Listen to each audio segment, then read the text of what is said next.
Muy buenas tardes, doctor Delgado, estimados alumnos. Soy César Tipián, encargado de revisar el tema de fractura de cadera. Por favor, me confirman si me escuchan y ven la lámina de fractura de cadera.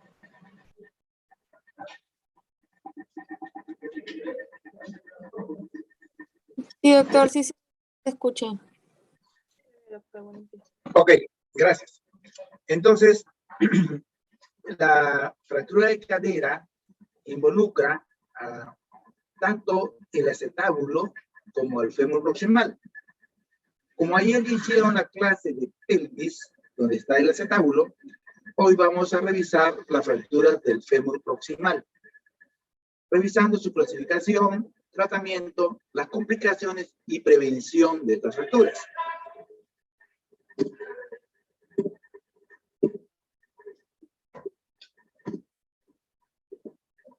Y acá no.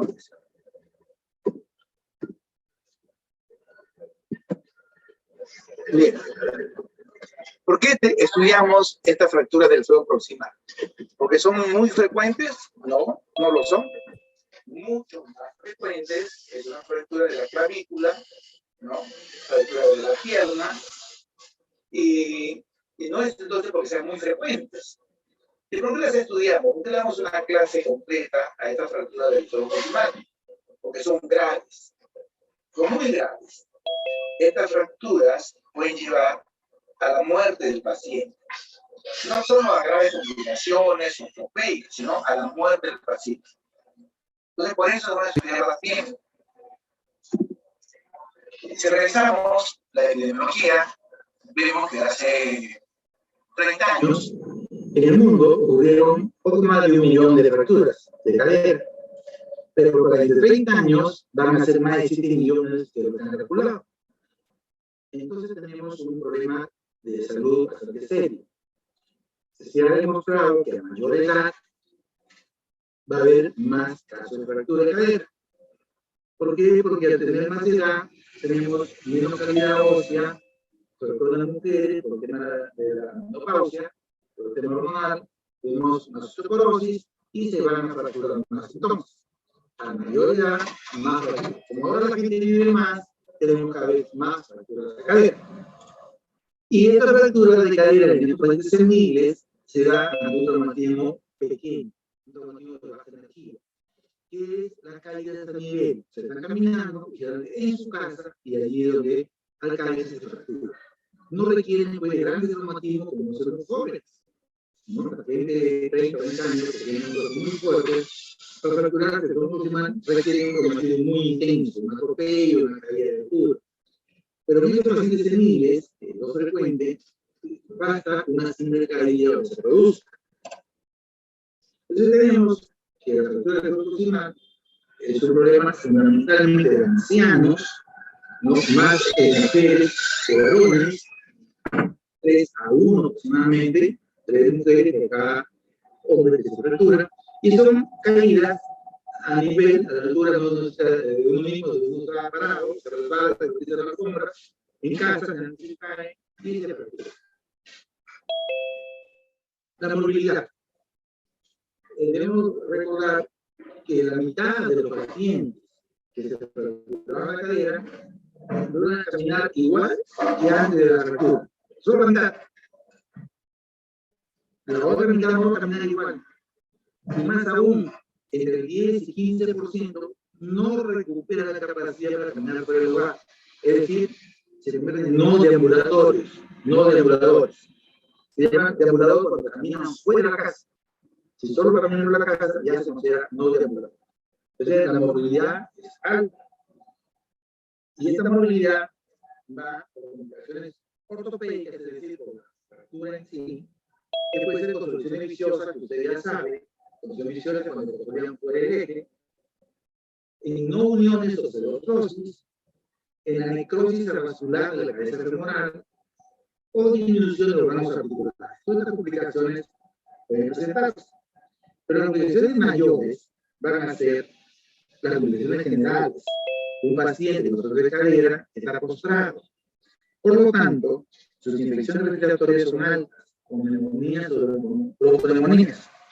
y esta puede llevar a la muerte. Pueden hacer úlceras de presión en el saco, en el talón. Estas úlceras infectan, hacen sepsis y el paciente se muere. O pueden estar produciendo trombosis, porque están postrados, se enlentece la circulación, se hacen trombos en los inferiores, desprenden un émbolo al pulmón, hacen una embolia pulmonar y se muere. Entonces no solo son complicaciones ortopédicas de la fractura, sino las generales, porque hacen grave estas lesiones y pueden llevar a la muerte del paciente. Entonces veamos la mortalidad. Más o menos el 5% de los pacientes que se fracturan la cadera, son seniles, fallecen en la fase inicial, en la fase hospitalaria aguda, en los primeros días, ¿no? Pero en el 15% de los pacientes operados, fallecen dentro de los primeros 4 meses de intervención. Tiene una mortalidad alta, incluso los operados.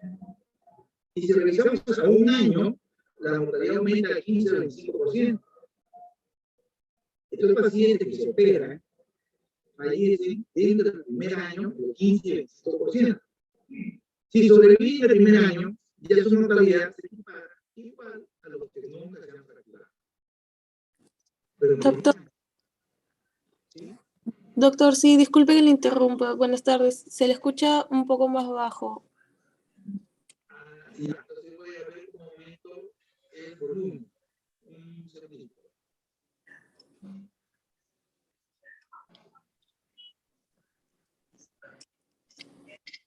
Ok, ¿ahí me escucha mejor? Le doy el máximo volumen. Sí, ahí se escucha un poco mejor. Ya, ¿me escuchaste lo de la mortalidad, de la movilidad? ¿Me escuchaste el principio? Desde morbilidad se empezó a disminuir el volumen de su voz, doctor. Entonces repetimos de la movilidad. Muchas gracias. Ok, existen básicamente dos problemas. Uno local, en la fractura, que son las complicaciones ortopédicas, que pueden consolidar fuera de eje, consolidación viciosa, no consolidar osteoporosis, que se muera la cabeza del fémur, que después vamos a ver por qué, se llama necrosis vascular, que son las complicaciones más severas, locales de la fractura. También incluíamos la más frecuente la disminución de los órganos articulares. Pero el problema grave realmente es las complicaciones generales, porque el estar postrado en la cama, como si no puede caminar de cadera, con el estar postrado 1, 2, 3 semanas, lo va a llevar a infecciones respiratorias, neumonías, que lleva a la muerte del paciente. Este estar postrado también te puede producir una depresión, ¿no? A nivel de sangre, infectarse de la depresión, hacer una septicemia y llevar al fallecimiento del paciente.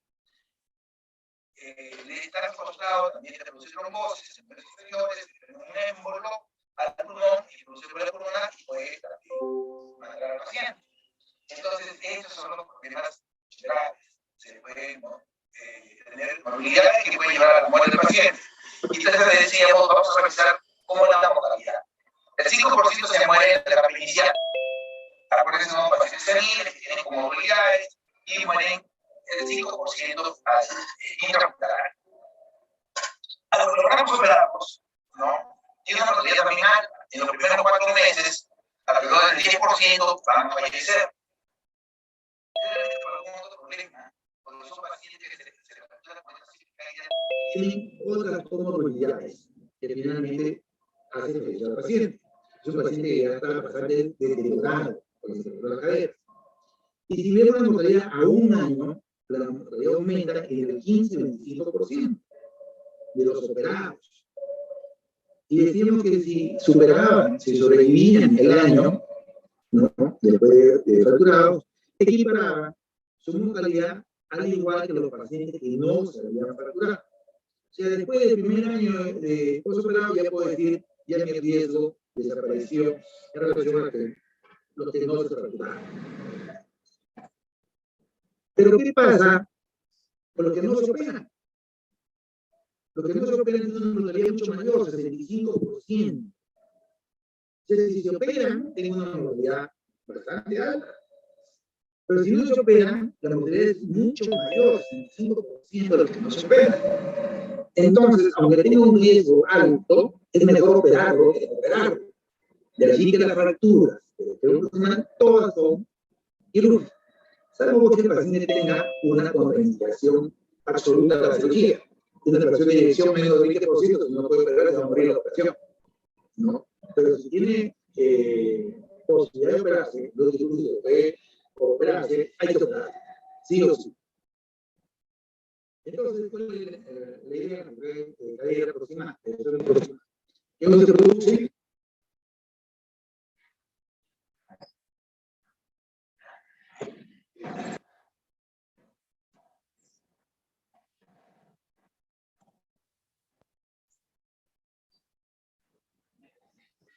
Ya, le he cambiado primero el volumen y ahora, ¿cómo estoy? Sí. Gracias, doctor Delgado, muy amable. Entonces decíamos que la fractura de cadera nos postraban a los pacientes y estos pacientes postrados tenían una alta mortalidad, aún operados, ¿no? Pero si no los opero, la mortalidad es mayor, hasta el 65% se muere si no se opera. Entonces, ¿por qué? Porque estar postrado producen tromboembolias, uso de presión, neumonías. Entonces, este es el problema, están postrados. ¿Qué es lo que se tiene que hacer? ¿Para qué tenemos que operarlo? Para evitar pues, que estén postrados, para evitar estas úlceras de presión que se dan en el sacro, en el talón, ¿no? Entonces, estas úlceras de presión que se dan porque están postrados son los que van a llevar a la muerte del paciente. Se infectan, hacen sepsis. Ese es el problema, más que la misma fractura. La neumonía por estar postrado, ¿no? Las tromboembolias. Esto tenemos que evitarlo. ¿Y cómo lo evitamos? Tenemos que movilizar al paciente. Entonces, el objetivo de la cirugía no es que camine. El objetivo de la cirugía es que no se muera. ¿Y cómo evito que se muera? Movilizándolo, evitando la postración, evitando que esté encamado. Entonces, el objetivo de la cirugía es fijar la fractura para mover al paciente. Y así evito todas las complicaciones que llevan a la muerte del paciente. Es un paciente senil, ¿no? Edad muy avanzada, que al día siguiente de la cirugía está sentado y ya puede mover sus piernas, mover las extremidades, ventilar mejor. Entonces, disminuimos bastante la mortalidad y la morbilidad. Entonces, ¿por qué? Perdón. Esta pantalla no la puedo sacar. Me está tapando el título. ¿Ven el título? Sí, doctor, sí se ve. ¿Por qué hay que operar? Ya. Yo no sé por qué no lo puedo ver. Ok. Entonces, ¿por qué debemos operarlo? Porque si fijamos la fractura, le va a dejar de doler. ¿No? Si le deja de doler, entonces se puede movilizar. Se puede sentarse pronto. ¿No? Va a facilitar los cuidados de enfermería para evitar pues, esta úlceras de presión. Disminuye el tiempo de hospitalización. Va a comer mejor. ¿No? Entonces, el objetivo de operarlos es que se disminuyan las complicaciones, disminuya la mortalidad. ¿Y cuál es el momento ideal para operarlo? ¿No? El momento ideal. ¿En qué momento a este paciente con fractura de fémur proximal, senil, hay que operar?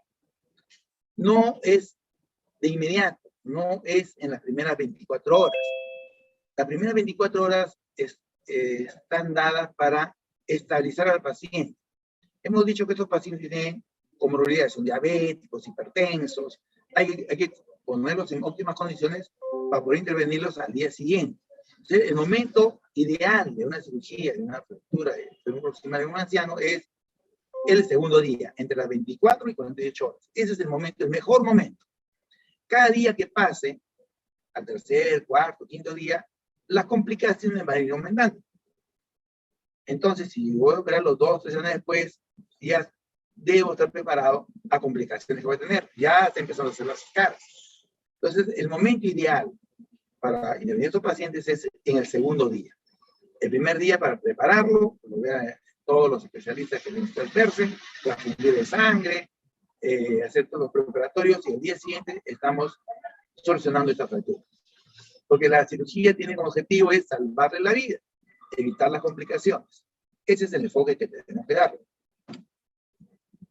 Bien, entonces ahora sí empezamos a ver las clasificaciones. Porque de acuerdo a la clasificación voy a tener mi tratamiento. Entonces, para clasificarlo vamos a hacerlo en dos grandes grupos. Aquellas fracturas que se dan dentro de la cápsula articular. La cápsula va pues desde el acetábulo hasta la base del cuello, ¿no? Esta es la cápsula articular. Entonces, todas las fracturas que se den dentro de la cápsula articular se van a llamar intracapsulares o mediales, ¿no? La línea media está aquí, la línea lateral está acá afuera, entonces se llaman mediales o intracapsulares. Y las otras fracturas son las que están fuera de la cápsula, o laterales. Entonces, el fémur proximal lo vamos a dividir en dos grandes grupos. En las fracturas intracapsulares, su nombre lo dice, aquellas fracturas que están dentro de la cápsula, y las fracturas laterales o extracapsulares. ¿Y por qué la dividimos así? Porque la irrigación a la cabeza femoral se hace fundamentalmente por los vasos que van por delante o por detrás del cuello femoral, pero dentro, a través del cuello femoral. De tal forma que si se fractura, voy a interrumpir la irrigación que está pasando dentro del hueso. Y si se fracturó el cuello, no llega hasta la cabeza. Y esta arteria que va por el ligamento redondo es muy poquito. 10% y no nutre lo suficiente y se va a morir esa cabeza si hay una fractura que corte la irrigación. Entonces, las fracturas intracapsulares o mediales van a eliminar la circulación de la cabeza cuando son desplazadas. Y por lo tanto, la cabeza está condenada a morirse, a necrosis vascular. Mientras que las fracturas laterales, ¿no? Las transtrocantéricas, las subtrocantéricas, las bases cervicales en la base del cuello, no interrumpen la circulación. Por lo tanto, estas fracturas no tienen problema de irrigación y van a consolidar y no se va a morir la cabeza. Entonces, por eso dividimos en intracapsulares e extracapsulares. Entonces tenemos las mediales o intracapsulares, se dividen en dos. Las subcapitales, aquellas que están inmediatamente por debajo de la cabeza, subcapital, y las medio cervicales, están a mitad del cuello. Estas son las que van a interrumpir la circulación, que van a ir a complicarse con pseudoclosis o necrosis vascular. Mientras que las laterales, que son las bases cervicales, las transtrocantéricas, o ya trocánter mayor, trocánter menor, y las subtrocantéricas son laterales que no van a interrumpir la circulación y por lo tanto no complican con necrosis vascular. Ambas son graves. ¿Por qué? Porque ambas van a postrar al paciente. Ambas van a ir a la posibilidad de tromboembolia. Ambas van a ir a la posibilidad de escaras. Ambas van a ir a la posibilidad de neumonías. Las dos son graves. Pero desde el punto de vista local, estas fracturas laterales tienen mejor pronóstico porque van a consolidar todas. Aunque consoliden fuera de su eje, consoliden viciosa, aunque consoliden chuecas, consolidan. Mientras que las mediales nunca van a consolidar si no las tratamos. Esa es la gran diferencia de mediales y laterales, por eso las dividimos. Entonces tenemos las mediales, mala irrigación a la cabeza, si no se tratan, no consolidan, van a la pseudoclosis, y un tercio de ellas van a la necrosis vascular. ¿No? Si están desplazadas, si las acomodo, o sea, las opero, las reduzco y las fijo, a pesar de ello, una tercera parte se muere.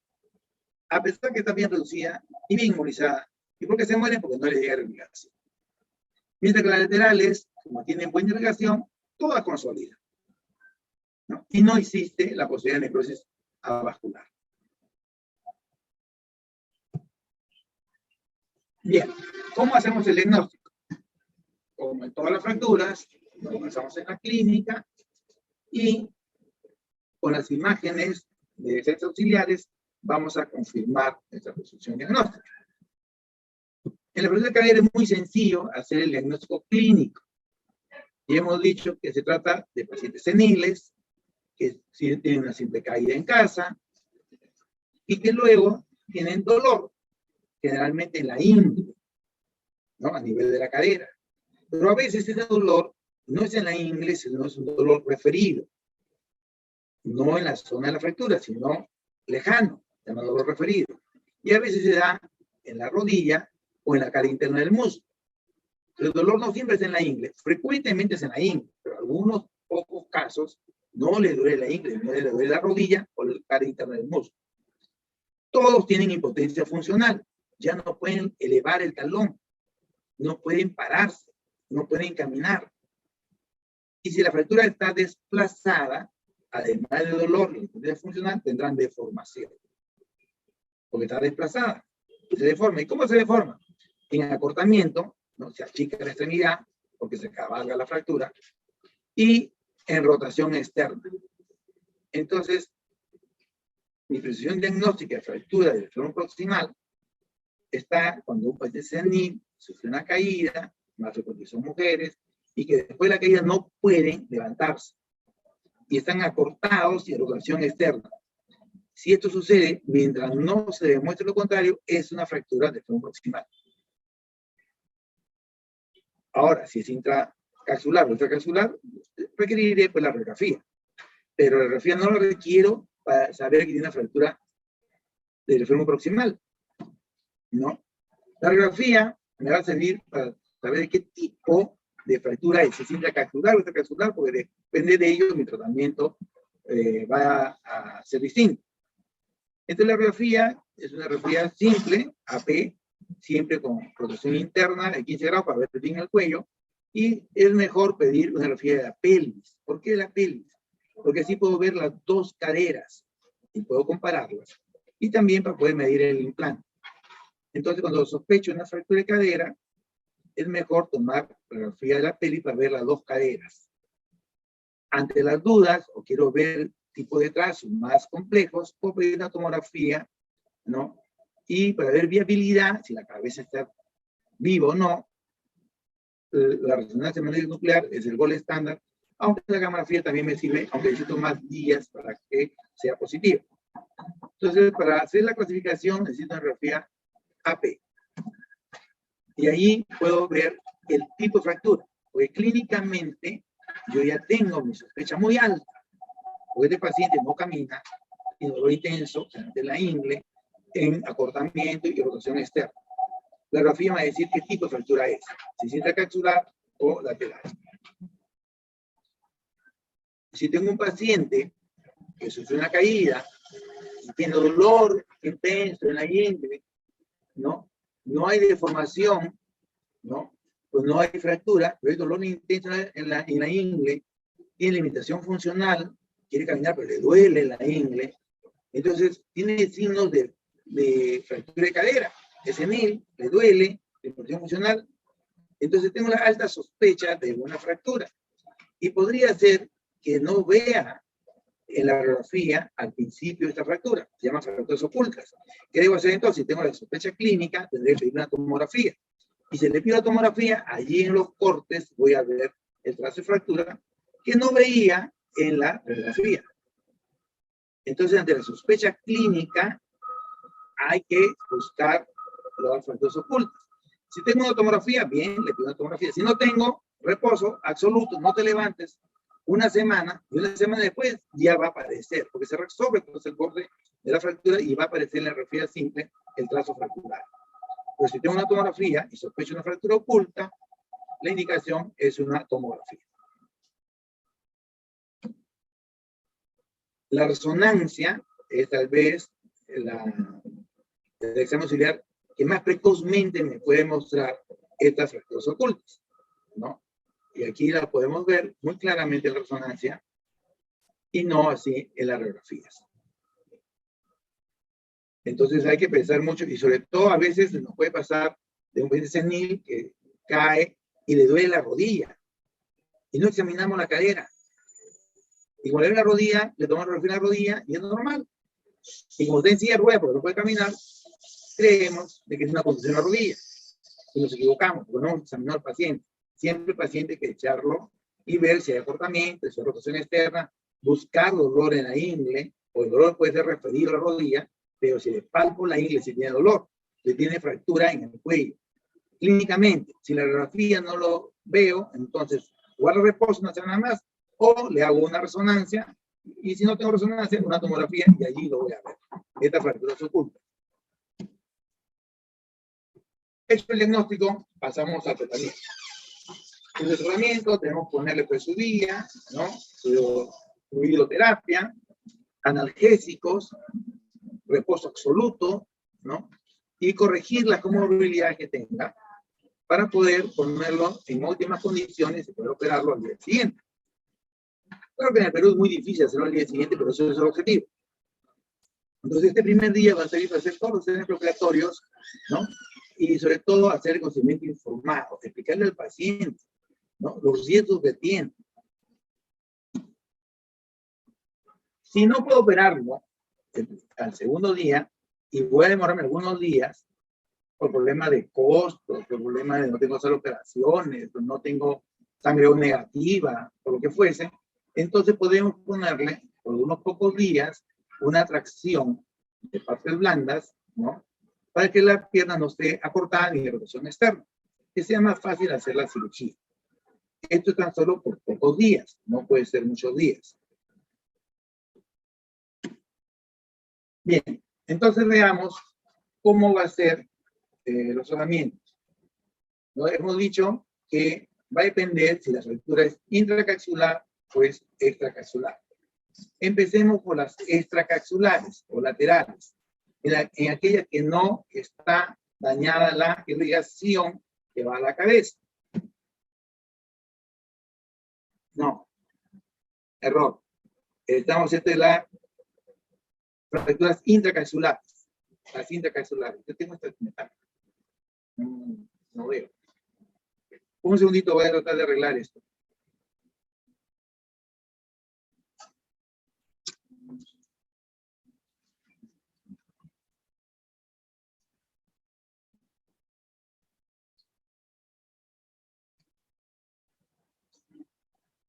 Ahora sí.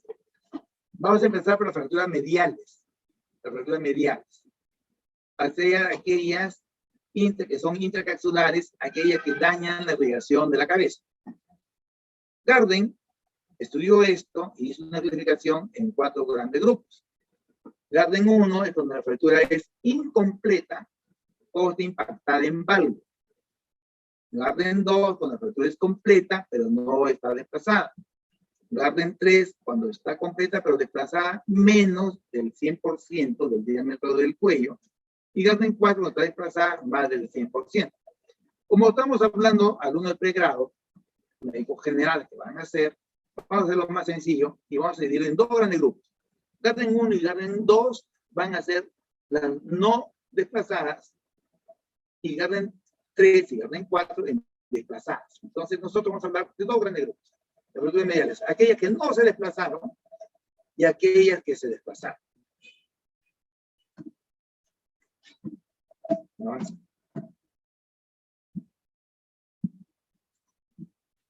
De las fracturas mediales no desplazadas, vamos a fijarlas. Como no están desplazadas, no hay nada que reducir, no hay nada que acomodar, tan solo tengo que fijarlas. Y el gol estándar para fijar estas fracturas son los tornillos canulados. Unos tornillos que van a fijar la cabeza al fémur. Y se llaman canulados porque son unos tornillos huecos. Se ponen primero unos alambrecitos, ¿no? Siguiendo una guía que nos dice por dónde poner los alambrecitos, ¿no? Los miramos que esté en su sitio la fractura, que no se ha movido, que los clavos no pasen la cabeza. Y luego, como el tornillo es hueco, siguiendo esos alambrecitos ponemos los tornillos. Y así queda fijada la fractura.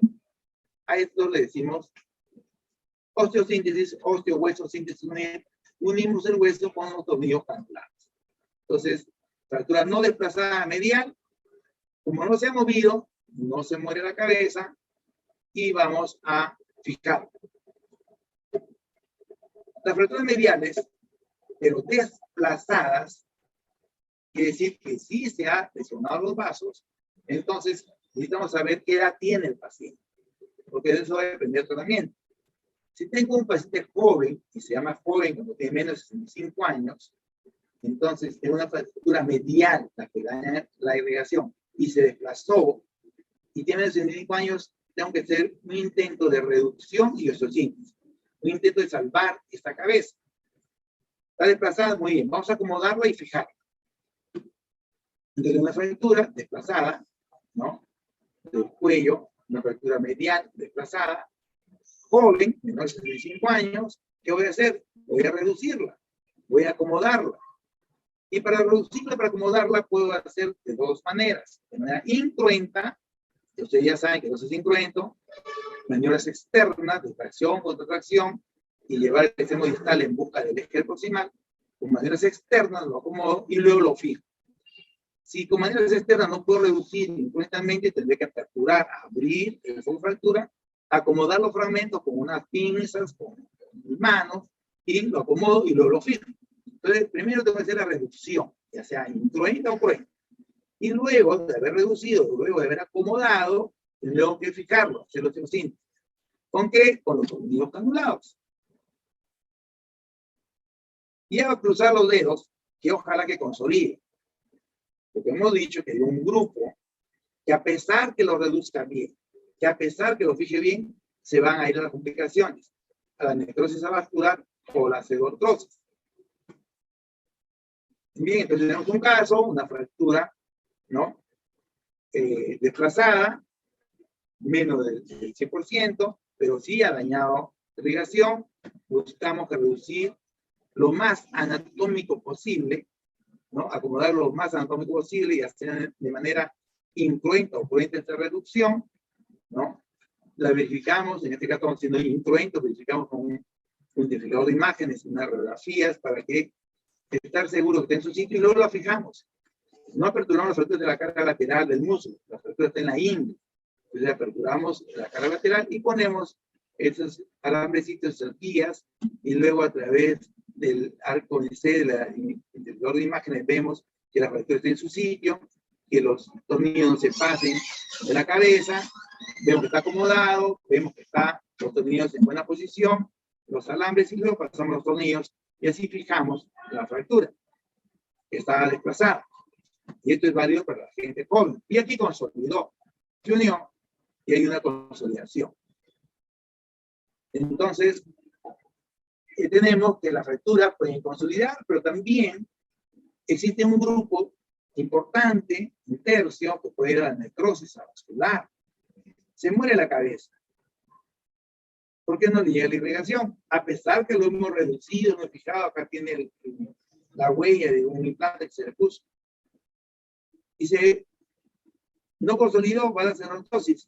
¿Por qué? Porque no llega la irrigación. Al no haber sangre, no hay células que reparen la fractura y no consolida. Entonces, estas son las complicaciones más temidas, la necrosis vascular y la no unión. También puede haber artrosis, ¿no? La lesión del cartílago articular. Estas complicaciones que se pueden dar, tienen que darle una solución. Entonces, son pacientes jóvenes que tratamos de salvar la cabeza. En algunos vamos a lograrlo, consolidan, pero en otros no. Y por eso es importante en el procedimiento informado decirle al paciente, esta fractura que tienes, ¿no? Que se ha desplazado, fractura medial, te ha dañado la circulación. Y vamos a poner en su sitio y vamos a fijarlo en espera que pegue. Y si pega, Dios gracias. Si no pega, darle la solución a la complicación que tengas. Entonces, ¿cuáles son las soluciones? ¿Qué tratamiento tengo para las complicaciones de las fracturas mediales en menores de 65 años? ¿No? Entonces, como ya se murió la cabeza, tendremos que poner una prótesis, un reemplazo de la articulación. Entonces, poner una prótesis total de cadera. ¿Por qué total? Porque estamos reemplazando el acetábulo, ¿no? La copa, y reemplazando también el vástago, la cabeza femoral. Entonces, se llama total. Y no cementada, ¿por qué? Porque estas prótesis no cementadas se usan en la gente joven que tiene hueso muy fuerte, muy duro, y tienen como unos poros, los implantes, que permite que el hueso se meta en el poro y quede muy fijo, muy fuerte. Entonces, cuando tienen huesos fuertes, le ponemos prótesis no cementadas. Bien, fracturas mediales desplazadas, pero ya no en los menores de 65 años, sino va a ser los mayores de 75 años. Estos pacientes que tienen más de 75 años ya no tienen opción a decir, bueno, vamos a ver si les salvamos la cabeza, y si no, lo volvemos a operar, le hacemos una prótesis. Esos pacientes ya no pueden esperar. Tenemos que solucionarla en el primer acto operatorio. Son pacientes seniles, eran jóvenes. Entonces, a estos pacientes tienen fractura medial desplazada, pero mayores de 65 años, de frente, hacemos el reemplazo de la cadera, artroplastía. Y ahora hay una serie de tipos de prótesis. Entonces, para saber qué tipo de prótesis, tenemos que saber si el paciente es deambulador o no deambulador. Deambulador son aquellos que pueden caminar por su casa 3 cuadras, entonces ese camina, deambulador. Entonces yo tengo que pensar que este paciente necesita una prótesis distinta a los no deambuladores. Los deambuladores que solo caminan dentro de su casa, nada más. Tienen un paciente que tiene poca expectativa de vida, no más de 5 años. Entonces van a ser distintas las prótesis. Para un no deambulador, una expectativa de vida menor de 5 años, poner una prótesis parcial. ¿Por qué parcial? Porque solo se cambia la cabeza, no el acetábulo. Entonces, como este es metal, y si caminara mucho, este metal se horada al hueso y se mete a la pelvis. Entonces, jamás vamos a pensar en una prótesis parcial a un paciente joven o un paciente senil pero deambulador. La prótesis parcial solo se reserva para aquella persona que no caminan casi o caminan solo dentro de su casa. Ahí se llaman no deambuladores. Pero si el paciente es deambulador, entonces tenemos que poner una prótesis total. Cambiar el acetábulo y cambiar la cabeza femoral. Y como son ya mayores, el hueso es de mala calidad, son huesos frágiles, entonces mejor lo fijamos con cemento. Entonces, la prótesis se encementa, se pega al hueso con cemento, tanto en el acetábulo como en el vástago. Algunas veces el hueso es fuerte en el fémur, entonces no lo encementamos y le ponemos un vástago no cementado, pero en el acetábulo sí, con cemento. Entonces, como es esta combinación, le llamamos híbridos. Entonces va a depender la calidad de hueso. Entre 60 y 75 años va a depender más que la edad biológica, no cronológica, perdón, más que la edad cronológica, la edad biológica. Si tengo un hueso fuerte, entonces manejaré como si fuera joven. No, le haré reducción de isosíntesis, pero si no, le haré como paciente senil, la artroplastía. Y cuando ponemos la prótesis, ¿se acabó el problema? No, también estos pacientes que ponemos prótesis tienen complicaciones.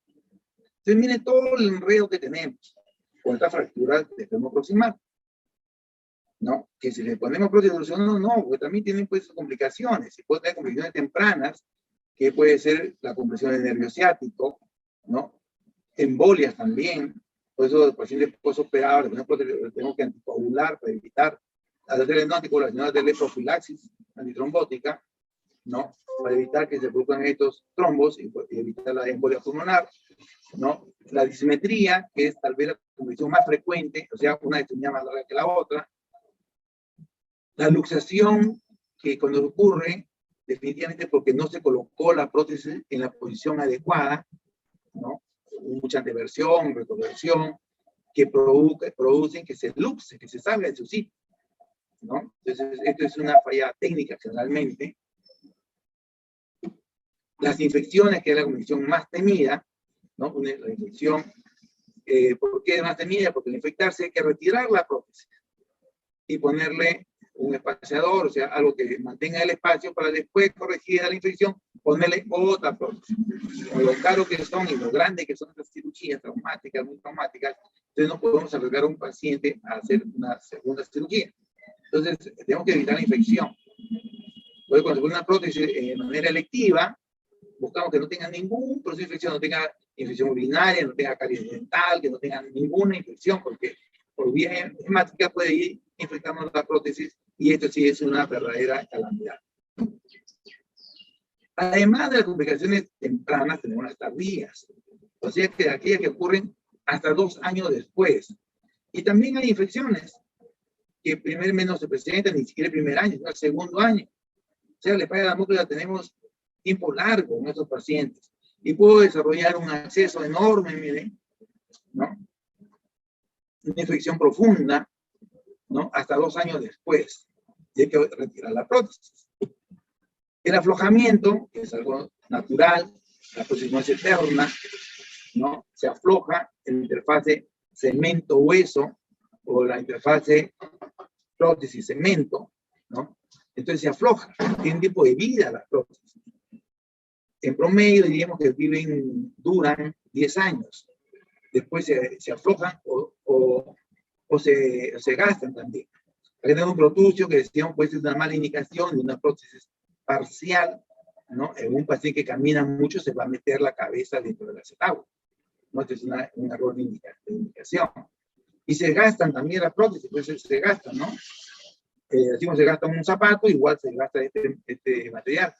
A pesar que hay prótesis de titanio que duran más, ¿no? Pues son de cromo cobalto, de acero quirúrgico, pero igual se van a gastar.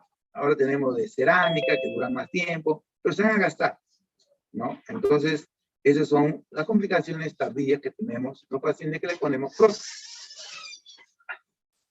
Terminadas las mediales, vamos a las laterales.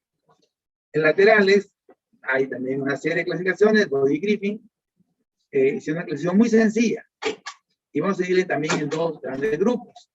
Así como en las mediales dijimos las no desplazadas y las desplazadas, en las laterales hacemos 2 grandes grupos. En las que son estables, que es esta fractura simple, sencilla, de un solo trazo, y las que no son estables, que son todo el resto, ¿no? Las subcantéricas, las diminutas. Entonces voy a dividir en 2 grupos. En estables, que son las sencillitas, simples, y las inestables, que son todo el resto. Y de acuerdo a esto voy a plantear mi tratamiento. Entonces, si son estables, en este caso simple, hay que hacer, y si están desplazadas, hay que hacer la reducción, ya sea incruenta o cruenta, y luego la fijamos. El gol estándar es este sistema de tornillo con una placa, que por sus siglas en inglés le llaman de HS. Es un tornillo que hace compresión en la fractura y se sujeta a la diáfisis con unos tornillos más delgados. Entonces, en la fractura lateral desplazada, tenemos que, si son estables, reducirlas y fijarlas con este sistema de placa y tornillo. Y tienen buen pronóstico porque estas consolidan todas, ¿no? Tenemos el caso, en la fractura desplazada, se hace una reducción, en este caso incruenta, lo verificamos en el arco en C, que está en su sitio, reducida, y lo vamos a fijar con este sistema de HS, y lo miramos en frontal, en perfil, que está en su sitio, dentro del cuello, que no sobrepase de la cabeza, y entonces así le hemos reducido y fijado, ¿no? Las grapas en la cara lateral, y el paciente puede movilizarse, ¿no? Evitar la postración. Otro caso, igual, fractura lateral, simple, reducción y fijación con un sistema de tornillo deslizante y placa. Son de buen pronóstico. El paciente, como he dicho, debemos movilizarlo rápidamente desde la cama, sentado primero, después caminar con su andador. El objetivo 1 no es que caminen, el objetivo 1 es que no se mueran, ¿no? Que no hagan tromboembolias, que no hagan depresión, ¿no? Que no hagan neumonías. Entonces estamos quedando fracturas estables, las vamos a reducir y fijar con un sistema de placa y tornillo deslizante.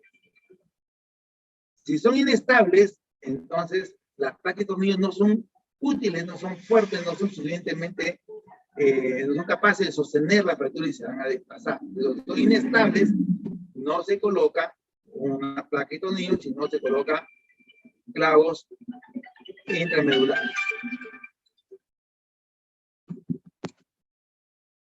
Bien, entonces, una fractura desplazada, primero tenemos que reducirla. ¿Y cómo lo reducimos? Vamos a hacer el ejemplo de una reducción incruenta. Lo ponemos en una mesa especial, ¿no? Para poder hacer tracción contra tracción y con un intensificador de imágenes, que llamamos ARCONC, porque es una forma de ARCONC, podemos mirar en frontal y en perfil la posición de la fractura después de la reducción, ¿no? Desde la fractura desplazada, inestable, vamos a colocarle un clavo cefalomedular. Entonces, en la mesa ortopédica, ¿no? Se fija el pie, la contratracción, para poder hacer la tracción. Aquí hay un sistema que vamos a traccionarlo para poder acomodarlo. Y una vez que intentamos hacer la reducción incruenta, que no hay ningún corte, está anestesiado el paciente, estamos haciendo las maniobras de reducción, es decir, tracción, abducción, ¿no? Aducción, y lo miramos con el equipo de rayos X, y miramos en la pantalla si está reducido. La maniobra de reducción, de reducción incruenta, ¿no? Tracción, contratracción, teníamos este pin aquí que evita, ¿no? Este da la contratracción, evita que lo arrastremos, entonces haciendo tracción, contratracción, ¿no? Rotación interna, y miramos en la pantalla si está reducida o no la fractura, tanto en el frontal como en el perfil. Como es extraarticular, va a estar alineada, no necesita reducción anatómica, y luego pasamos ya a fijarla. Una vez reducida, recién pasamos a hacer la sexia, antisexia, y vamos a aperturar por donde va a ingresar el clavo, en la parte proximal del, ¿no? Del trocánter mayor. Por ahí introducimos el clavo, lo miramos en el ARCONC, que esté dentro del canal medular, ponemos el clavo, y los tornillos hacia la cabeza, ¿no? Hay toda una metodología, aparatos para saber exactamente dónde va a ir el clavo, ¿no? Nos guiamos por el detector de imágenes. Este es un clavo, un tornillo que va a la diáfisis, y entonces sí vamos a fijar esta fractura lateral inestable, un clavo endomedular, dentro del canal medular y hacia la cabeza. Pues se llama céfalo, cabeza medular. Y la versión cruenta es cuando aperturamos el foco y lo acomodamos, ¿no? Entonces hemos visto los dos tipos de reducción. Incruenta, sin aperturar el foco, no está aperturado para poner el clavo. La fractura está acá adentro, ¿no? En la parte interna del fémur. No está aperturado para poner el clavo. La reducción es incruenta y la fijación es cruenta.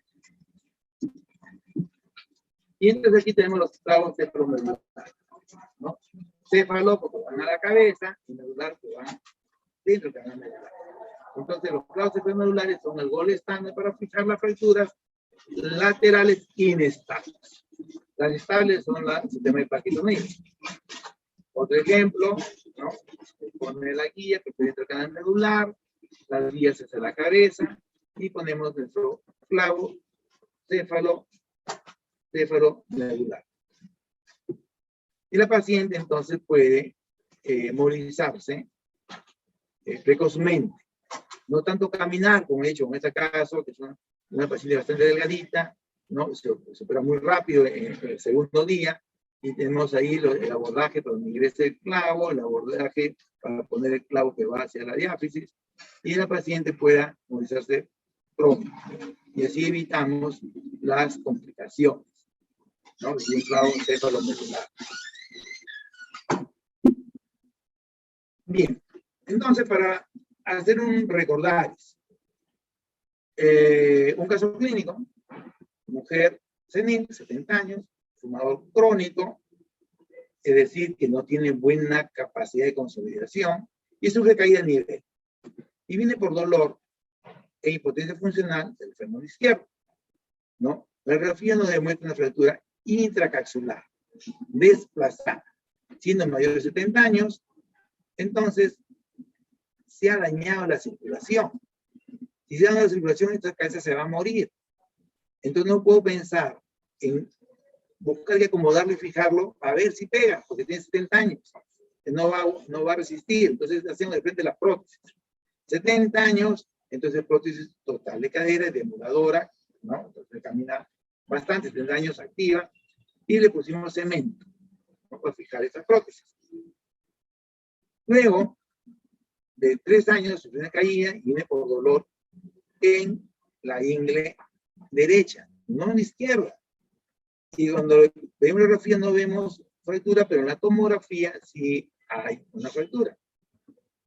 Una fractura lateral, ¿cierto? Así consolida. Entonces vamos a fijarla y le pusimos un clavo sacromedular a la fractura, ¿no? Y esta fractura evoluciona hacia la consolidación, es una fractura lateral. Entonces tenemos 2 tipos de fractura en mi paciente. Una medial, que tuvo que ponerse a presión total, y una lateral, que es una osteosíntesis. Bien. ¿Cómo podemos prevenir las fracturas? ¿Podrá prevenirse las fracturas? Primero se pensaba en mejorar la calidad del hueso. Y hace algunas décadas daban hormonas, y se dieron cuenta que al dar hormonas más aumentaban el cáncer de ovario, ¿no? De mama, y entonces ya nadie da hormonas. Pasaron las décadas y dijeron, vamos a darle más calcio, y eso no ha demostrado que disminuye las fracturas.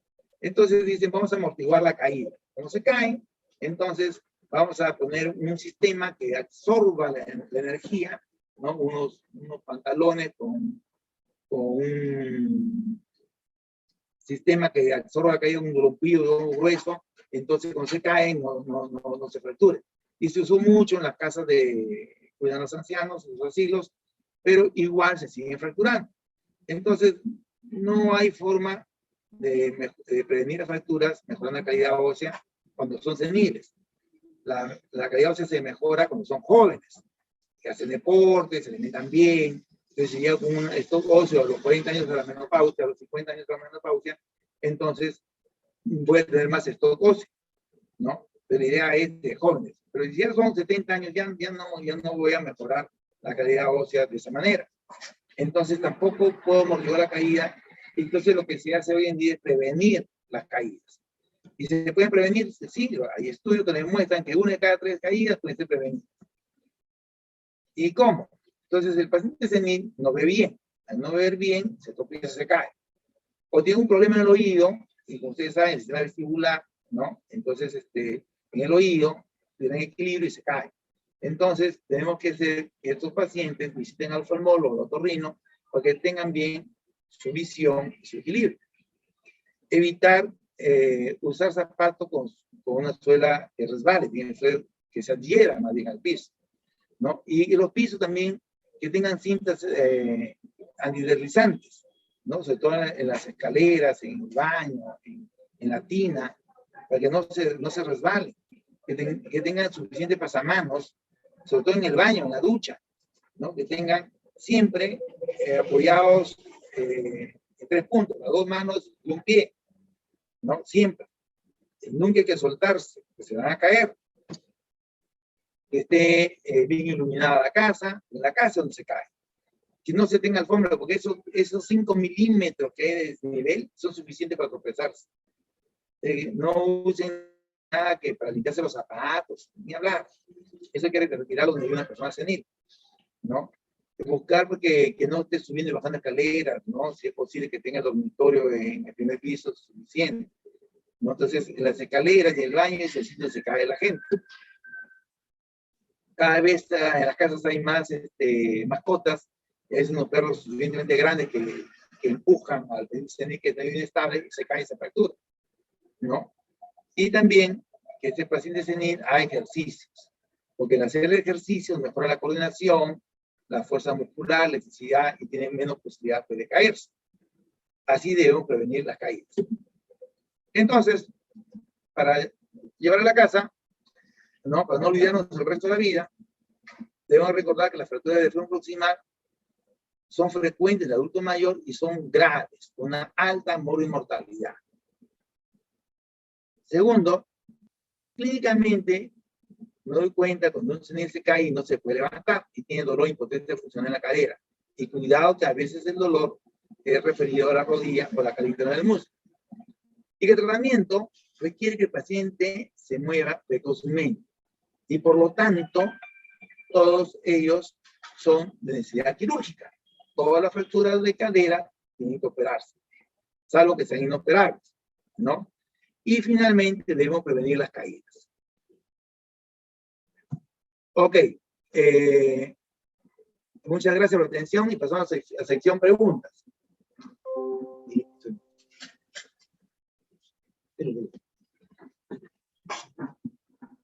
A ver, ¿dónde estamos?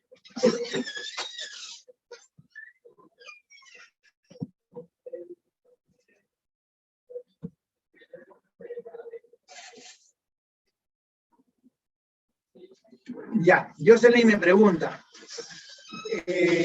¿cuál es la diferencia de realizar una versión cruenta o incruenta? La diferencia, hemos conversado, es que cruenta es, si tú revisas el diccionario, cruenta es con sangre, es decir, con un corte, ¿no? Llegas al foco de fractura y lo acomodas.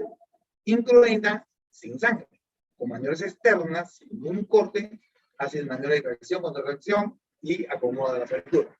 Esa es la diferencia. ¿Cuándo uso? Entonces, yo intento hacer incruento. Si no es posible acomodarlo incruento, paso a cruento. Esa sería la manera más lógica. Entonces, yo siempre hago así. Seré capaz de acomodarlo haciendo tracción y contracción y llevando el extremo distal en busca del eje proximal, que ese es el secreto de todo. Si mi respuesta es sí, lo intento. Si mi respuesta es no, ya no lo intento. Entonces, ustedes más o menos van bien. Una fractura desplazada de cúbito radio del adulto, eso es posición cruenta sí o sí. Es imposible acomodar el cúbito, ¿no? Desplazado y luego el radio, porque se va a desplazar el cúbito. Entonces tiene que ser quirúrgico los dos, ¿no? Pero si es un niño que sí me permite algún grado de desplazamiento, entonces no puedo hacer incruento. Jocelyn, ¿te contesté?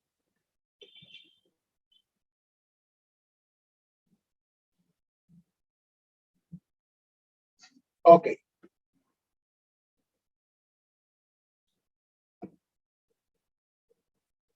Acá que dice, no se escucha bien, desde ya pasó.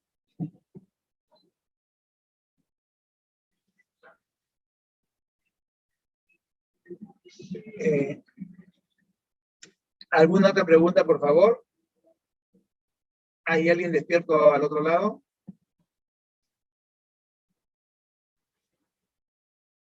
Parece que todo se... Ah, ya. Bien, entonces muchas gracias por su...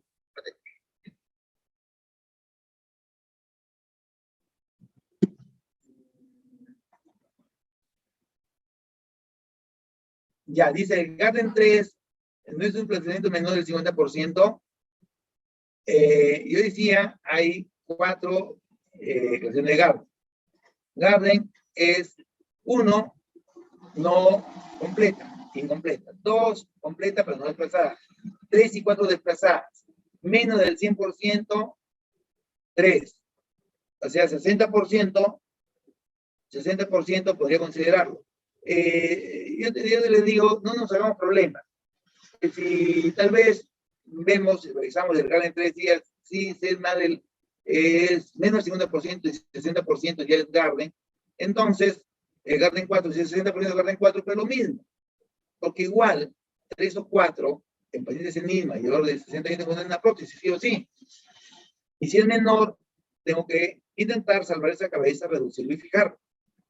Entonces, entre 3 y 4, sea 50, 60, 80, 100% o 20%, si es joven, tengo que reducir y fijarlo.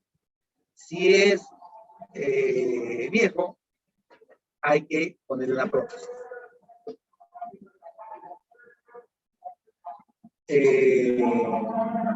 Xiomara. Entonces, tal vez sí puede ser 50%, ¿no? Pero no le hace al tratamiento final.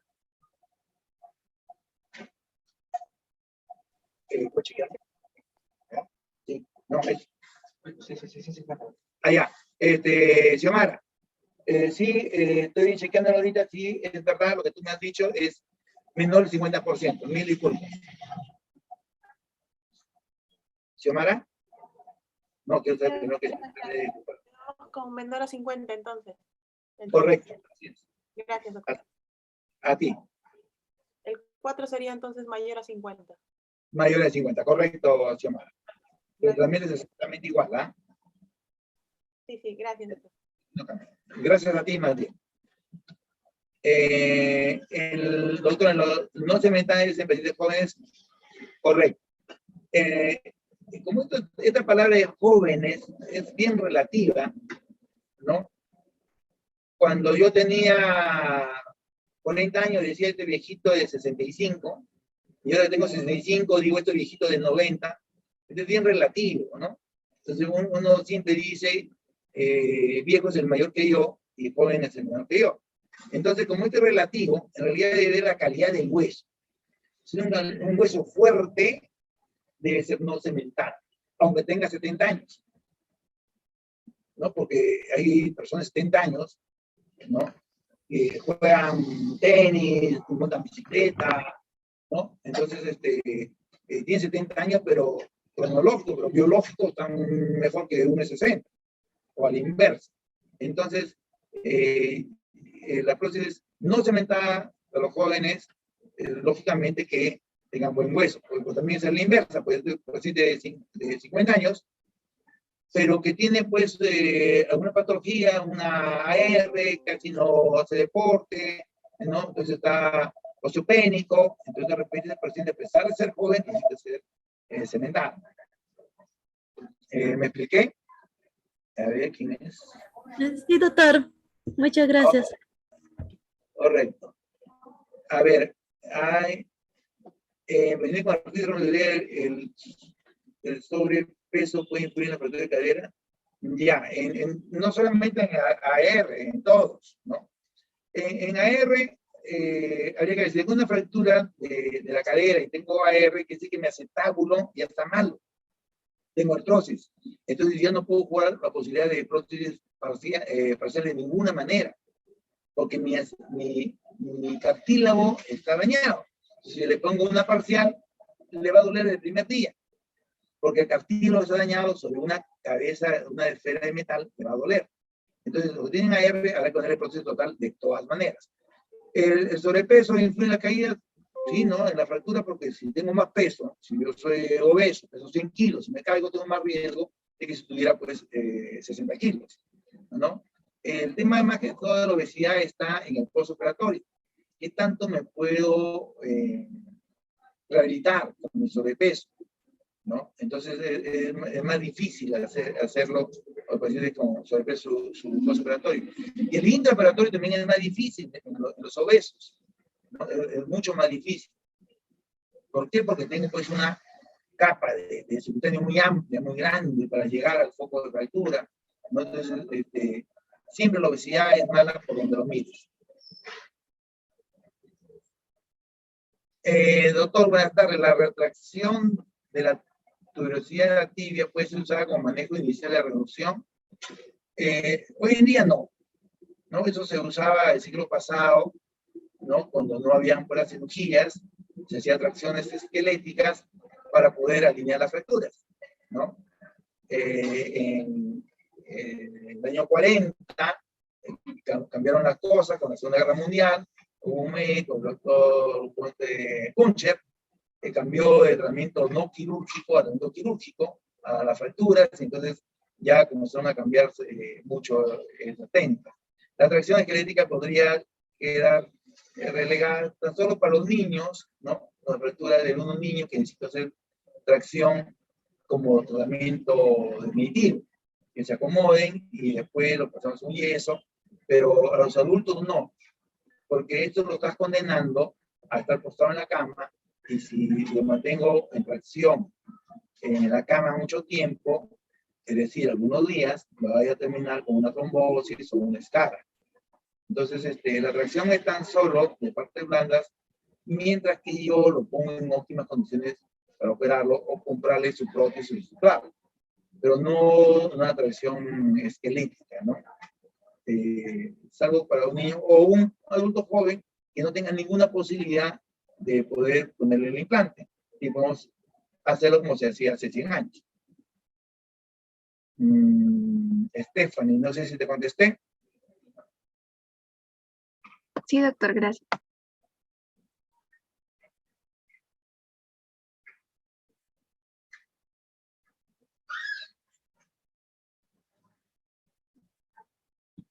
A ver.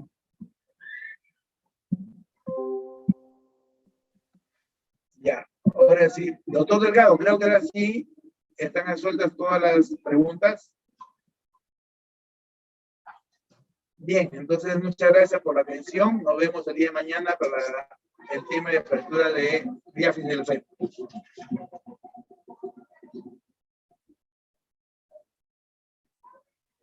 Muchas gracias, doctor. Buen día. Buenos días a todos. Gracias. Y está bien.